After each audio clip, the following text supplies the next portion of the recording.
général, vous avez donné le droit de vote aux femmes. Je crois que maintenant, il faut leur donner le droit de maîtriser leur fécondité.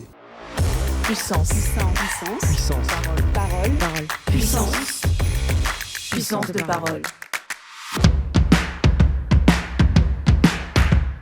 On a placé les femmes, les couples devant l'alternative accouchement-avortement sans leur expliquer, sans leur indiquer qu'il y avait autre chose.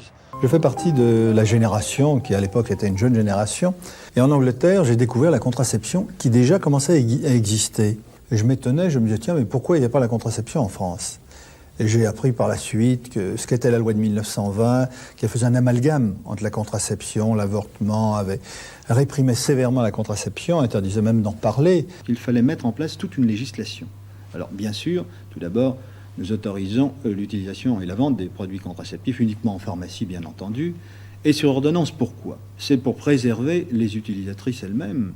Comme on disait à l'époque, oh, mais mon brave monsieur, on ne parle pas de ces choses-là. Il faut donner une idée de ce qu'ont été les débats. Je vais simplement vous citer un extrait. Un de mes collègues a commencé son propos en disant « Il est regrettable qu'un tel projet ne puisse être discuté à huis clos comme aux assises quand il s'agit d'une affaire de mœurs. » Et il a terminé en disant « D'autre part, les maris ont-ils songé que désormais c'est la femme qui détiendra le pouvoir absolu d'avoir ou ne pas avoir d'enfants en absorbant la pilule, même à leur insu ?